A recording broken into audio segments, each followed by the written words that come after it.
Welcome to episode 4 of my brand new Aquascaping Beginners guide. In this mini-series I'm starting completely from scratch so I can show you everything you need to know about aquascaping from start to finish. I'll be setting up 2 tanks, 1 low-tech and 1 high-tech, so there's something for everybody.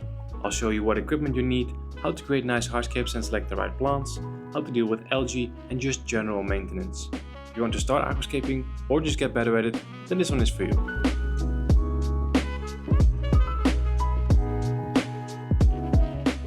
Okay, so just a quick recap of everything that we've done so far. In episode 1 we bought all the necessary equipment. So for the low-tech tank we bought a float glass tank, an internal filter, a heater and a budget light. For the high-tech tank we bought an optic white tank, an RGB light, external canister filter with a built-in heater and a CO2 system. Then episode number 2 we unboxed everything and installed all the equipment. And in episode number 3 we basically did the hardscape. So we started with our substrate system, then we made a nice composition with the black lava rocks and the riverwood. And after that we filled up both tanks with water so we could begin the dark start method. Now in my opinion the dark start method is one of the best ways to start a new planted tank, especially if you're a beginner. Because it just makes your life a lot easier. You don't have to do as many water changes, there's less chances your plants are going to melt, and you have less algae issues as well. There's just one downside, you have to be a little bit patient because it takes 2-3 weeks, sometimes even 4 weeks. But in that time, you can actually start working on your plant list. So by the time the dark start is done, you can order all the plants, you know exactly which ones you want, and you know that you're capable of growing them as well. So I want to take you guys through my plant selection process, basically show you how I order plants, how I choose plants for my layouts, and hopefully give you some tips and tricks so you can have an easier time buying plants for yourself. So I get my plants directly from Dennerle Plants. You can only do this if you are a shop, but you guys do have access to their website, which is full of information. And you can just search for plants based on their difficulty, based on the product group, where the plants are coming from, Africa, South America, stuff like that. And you know which space they will occupy in the aquarium, so foreground, midground, on wood or on rocks. So we're going to use their website, just to make our life easier. So I think for our 2 tanks, we mostly want easy plants, and maybe a few medium as well, but we're not going to go to the advanced plant because we have a low-tech tank as well. I want to make sure that both tanks have the same plants. I was thinking of how many plants we should use in the first place. I think since this is a beginner's guide, people are not going to spend a lot of money on their plants. I'm thinking 10 pots for 1 tank should be a good number. On average, a pot costs about 5 or 6 euros, so then you're spending around 50 to 60 euros on plants for 1 tank. I think that's reasonable, right? So I'm thinking 3 plants for the foreground, 3 plants for the midground, and maybe 4 for the background. Then we have 10 plants. But basically this is how I put together my plant list. So in this case I want easy plants. Let's start with the foreground. So I want the Elogarus pusilla as a foreground carpeting plant, and I'm going to mix that with Marslea hirsuta, so we'll have a nice mixed carpet. Then as a transition from the carpet to the midground, I'm going to look for a very short rotala, which is Rotala indica. Rotala indica bonsai. This one is medium category, but I think we should be able to grow it in the low-tech tank as well. Sometimes it does have a tendency to melt, so fingers crossed it won't happen this time because we did the dark start. I think on the wood I would also like a type of Bush Cephalandra. So let's search for Bush. They have quite a few varieties, but I really like the Bush Cephalandra Serenbu Brown. So we're going to order a pot of that as well. So that's 4. And then let's search for moss. Flame moss, weeping moss, triangle moss. I'm a big fan of the weeping moss, so we're going to order a pot of this as well. Also easy category, that's perfect. So now we have 3 plants foreground, 3 plants midground. Let's search for easy plants for the background. So of course rotalas are a perfect option. We have rotonifolia, we have laos, we have blood red, orange juice and wyanut, and green as well.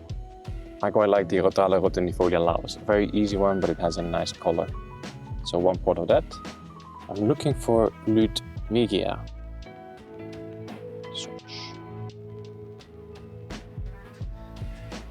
Ludwigia palustris super red. This is one of the easiest red stem plants, so we're going to order a pot of that as well. Then I'm looking for 1 more stem plant, but with a bit of a different texture. So for example, a Myriophyllum. Myriophyllum sp. guayana, which is a very nice and short stem plant. So 1 more pot of that. And then I think we have enough. We have 3 plants in the foreground, 3 in the midground, and now we have 3 in the background as well. But I know that Dennerle plants are going to send me another stem plant, so in total we will have 10 different plants in this tank. But that's basically how I choose my plants. I just make a list of foreground, midground, background, and then I go through the website, see which ones I like, and then I place the order. Okay, magic trick, our plants have arrived. Okay, so we got exactly what we ordered. We have the dwarf hairgrass, Marsilea and Rotala indica for the foreground. Then for the midground we have the weeping moss and the Bush Cinnamon brown, and of course those Java ferns that we already had. And then for the background we have the Ludwigia super red, Rotala rotunifolia Laos and Myrifilum Guyana, and a new top secret plant. This one is new to the assortment, it doesn't even have a label yet. So just to be clear, I've ordered 2 pots of each variety. So 2 pots of dwarf hairgrass, 2 pots of Marsilea, and so on and so on. So both tanks are going to get the same amount of plants, but also the same type of plants. Okay, so just a quick demonstration on how to prepare these plants. It's very straightforward. Let's start with the potted plants first. Remove them from the sleeve, gently. Then I have a bowl with some lukewarm water, some tissue paper as well. And I have these little plastic trays just so I can organize all the different varieties. So we'll just start with the Ludwigia super red. So remove the label, we can save that if we like. I also like to use a tweezer or a pincet to kind of push the rock wool out of the pot. So then we just remove the pot. And then the rock wool always consists of 2 halves. You can kind of just split it open. And then of course the roots are kind of grown into the rock wool. So I like to gently grab the stems by the base and just wiggle a little bit. And then that's most of the rock wool removed already. Just get rid of the rock wool, and then we can just give the roots a little rinse in some lukewarm water. And that's it. And of course you can divide it into portions and then just lay them out nicely. That's the Ludwigia prepared. Do one more time with the Rotala Laos. Remove the label, kind of squeeze the pot a little bit. Put your tweezers in there and then push out the rock wool. Get rid of the pot. Open up the rock wool. Grab the stems by the base. Gently wiggle and pull at the same time. Then this one still has a little bit of rock wool attached to the roots. So we can just dunk it in some water, grab our tweezers, and just kind of gently brush away the excess rock wool. Now this one pot of Rotala Laos is very dense, there's a lot of stems in here, so we definitely want to split them up into smaller portions. There's 1 portion, 2 portion, 3, 4, 5, and 6.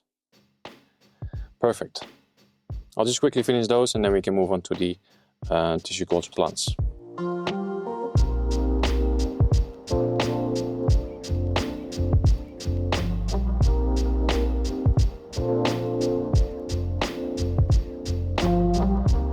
So I've got all the stems prepared now, so I'm just going to take a little bit of paper towel, cover those delicate stems, a little bit of water so they stay nice and moist. And then we can move those to the side and start working on our tissue culture plants. So now for our tissue culture plants, I grab some new water and make sure it's nice and warm. Not hot, but warm, because a lot of these tissue culture plants, they come in like a nutrient gel. So for example, this dwarf hairgrass, let me split up so you can see a little bit. You can see there's like a gel substance in between the plants. So the lukewarm water just kind of helps to get rid of some of that stuff, you know. And then once you have most of it removed, you can start splitting them into portions. So the biggest mistake that beginners make is just leaving these portions way too big, you know. We want to grow an entire carpet and we want to grow it fast as well. So if you just split them up into smaller portions, plants will spread out faster and you'll have a full carpet faster as well. I know it's a bit of a tedious job, so get your partner to help, get your friend to help. Put some music on and just try to enjoy it. So that's the dwarf hairgrass done. Now the Marsilea Rosita is a bit different, but this one doesn't come in a gel media, but it's just like a liquid. You definitely want to get rid of that because it has a lot of nutrients. We don't want all those nutrients in our aquarium, you know. So just wash it a little bit, and then we can again spread it into smaller portions. Okay, we have all the potted plants nicely organized for both tanks, so separated by a piece of paper towel. Bottom layer is for one tank, and above that we have another layer for the other tank. Here I have all the in vitro plants. This is one tank. The other tank I still need to prepare, but I'll wait until this tray is empty. So let's move this out of the way and let's talk a little bit about both tanks. So both tanks have been running with the lights off for a couple of weeks now. I filled them up with water, turned the lights off, and that's it. I haven't done anything to them. The only thing I did is top up, because of course we have some evaporation. So I think 2 or 3 times I had to just top it up with some fresh water. So in the high-tech tank, we definitely have some fungus on the wood. A little bit over here, and a little bit over there as well. In the low-tech tank, it seems to be a little bit less. There's some weight on the top piece over here, and a little bit more on this branch over here. The most obvious difference between the two tanks is the water surface, because in the high-tech tank we have a skimmer. You know, the water surface is nice and clean. In the low-tech tank, it's a little bit dirty because we don't have a skimmer. So we're basically ready to start planting. So I think I'll just do one tank at a time. So we'll start with the low-tech tank. I'm going to drain the water completely. I'll discard the water as well. After we're done planting, we're going to add fresh water. Of course, I'm going to turn the filter off as well. And while I'm draining the tank, I'll try to siphon out as much of that biofilm as possible. Might even have to take a little toothbrush and scrub it off a little bit. And then once the tank is fully drained, we can start planting. We'll start in the foreground and then just work our way towards the background. Okay, remove the Java ferns, then I'm going to shut off the filter and of course the heater as well. Yeah, they're both off.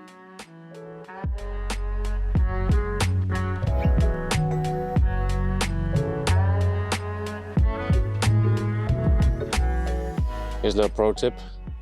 To get the last bit of water out, put the siphon on a little bit of filter flow so you can actually get the water all the way down without siphoning out the soil granules.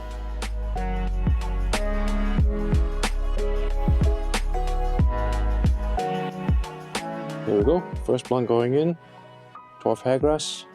So I'm just going to plant it in the entire foreground and a little bit underneath the arch here as well. So probably stop, I don't know, maybe I'll go all the way towards the back.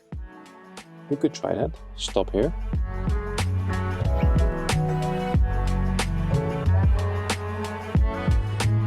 Here we go, that's all the dwarf hairgrass in.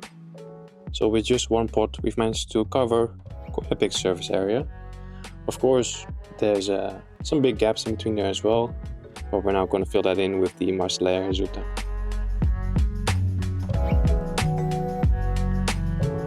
Here we go, that's the Marsilea done as well. So a nice little mix between a round leaf and a grassy plant, you know. Of course, you could keep this entirely dwarf hairgrass as well, but I like the variety of a mixed carpet.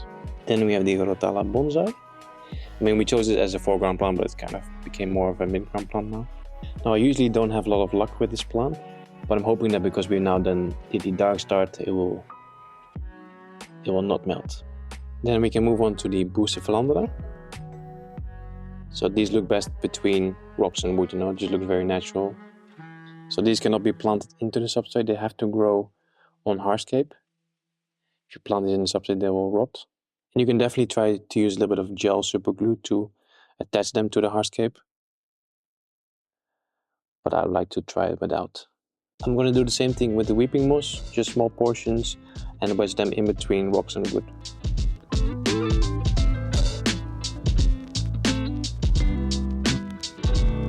Over here I still have a piece of cotton pad visible from gluing the hardscape together, so I'm going to cover that with moss as well. Okay, now let's try to find a nice spot for those Java ferns. I think one here, maybe even two. And then maybe one more on this side. Yeah, I think that's perfect. And now I still have 3 portions left for the other tank as well. Okay, then the background. So directly in front of the filter, I'm going to plant the Rotala Laos. In my opinion, the Rotala doesn't really mind being in the flow. But you know what, I'm going to plant a few portions over here as well. Kind of mix it up a little bit. Then we have some of the Meriflume Guyana.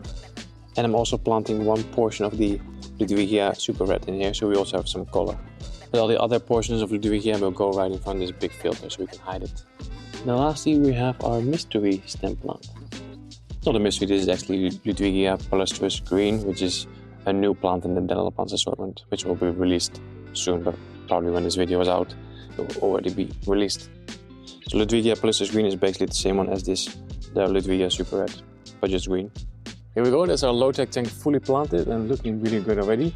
Very curious to see how this is going to grow in and how long it's going to take without CO2. So I'm now going to fill this one up with water. In the meantime, I'll stop planting the other one as well, and then I'll see you guys in a few minutes.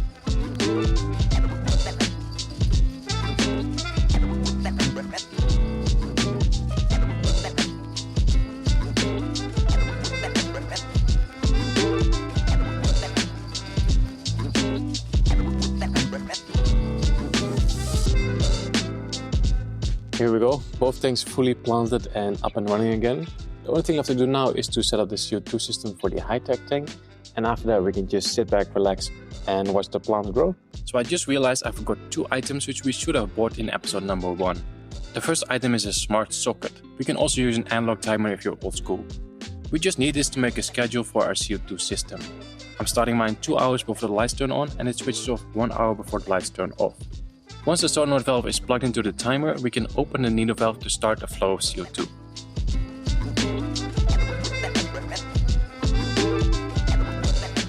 The second thing I forgot is a CO2 drop checker. This will help us keep track of the CO2 levels in the tank. When the liquid inside the drop checker is blue, it means we need more CO2, yellow means too much CO2, and green is the right amount of CO2.